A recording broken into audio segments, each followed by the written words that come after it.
Bueno, Irán mantiene un apoyo militar importante a países como Tayikistán, a Yemen, a Líbano, a Gaza y hasta hace nada a Siria. Estos apoyos en muchos casos eran solamente a facciones dentro de esos países. Por ejemplo, en Yemen apoya a una parte del país, no apoya a la otra. En el caso de Siria pasa exactamente lo mismo.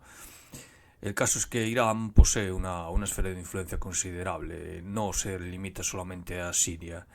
Esta esfera de influencia está apoyada con armamento autónomo fabricado por el propio Irán. Esto lo apunto para los que no conozcan a Irán o se piensen que es un país débil o tercermundista, que no deja de ser un país pobre, pero es un país mucho más fuerte de lo que pudiera parecer.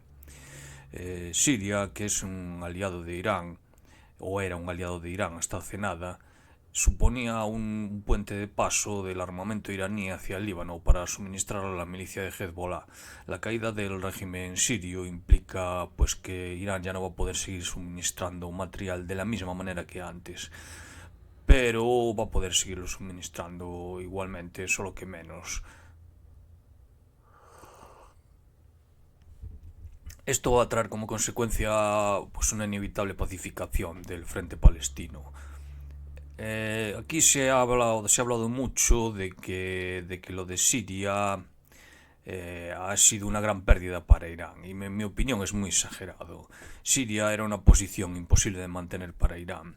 Siria estaba controlada por un gobierno que tenía el apoyo solamente de uno de cada cuatro sirios, que eran los sirios chiitas, más las minorías cristiana y probablemente también la drusa.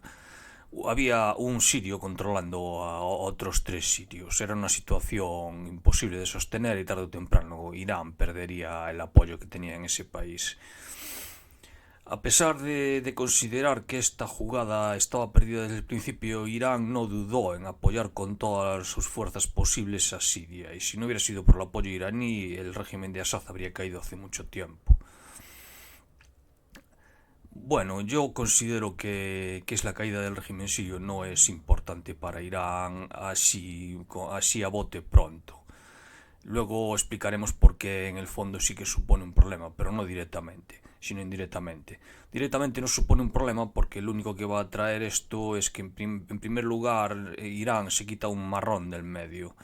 El sostener el régimen sirio era algo extremadamente costoso, una guerra permanente que no se terminaba nunca, le estaba costando los recursos a Irán y le estaba costando también riesgo, porque meterse en una guerra, aunque sea una guerra hecha a través de terceras partes, como es en este caso, que estaba peleando los sirios, no estaba peleando Irán directamente, siempre supone un riesgo. Irán se quita de encima el marrón de Siria y se quita también en parte de encima el marrón de Palestina, porque Irán estaba apoyando abiertamente a Palestina y la caída de Siria implica que no va a poder apoyar a Palestina tanto como antes. Irán se va a quitar otro marronazo por ahí. Sí que es cierto que Irán pierde estratégicamente en tanto que Israel, al destruir la fuerza antiaérea y la fuerza aérea de Siria, gana un puente aéreo para atacar con más facilidad que antes a Irán. No, ese sí que supone un problema para Irán, pero tampoco es excesivamente grave, ya que los ataques de Israel se limitarían a ataques aéreos limitados. La distancia que hay entre ambos países es muy grande. ¿Dónde está entonces el problema real para Irán tras la caída de Siria? Es que realmente no es la caída de Siria. El problema para Irán ya empezó desde el momento en el cual empezó a apoyar a Siria.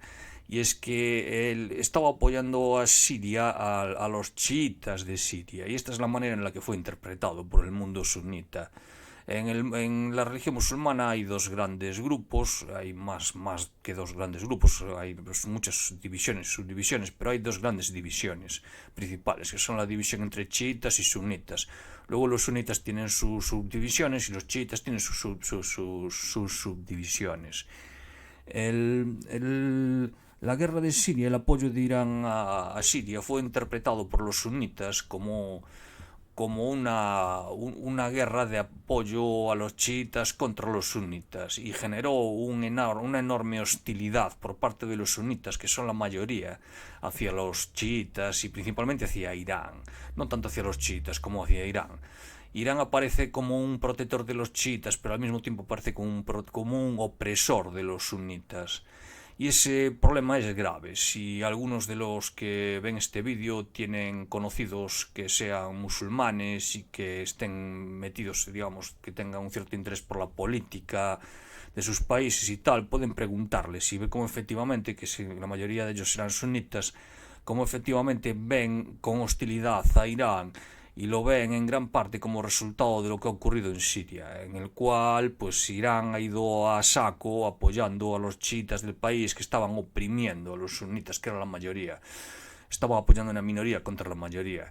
Este es el problema real para Irán y esto va a implicar que en el largo plazo, en medio, bueno, en largo plazo no se sabe lo que va a ocurrir, pero digamos que en el medio plazo y en el corto plazo Irán va a ver muy limitadas sus posibilidades de expansión porque digamos que nadie los puede ver. Han cogido mucha mala fama por culpa de todas estas acciones realizadas en los últimos años y les va a costar recuperarse de eso si es que se llegan a recuperar.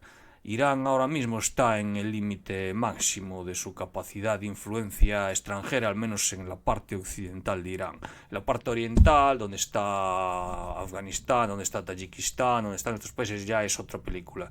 Pero en la parte occidental, Irán ya no puede hacer más de lo que ya ha hecho.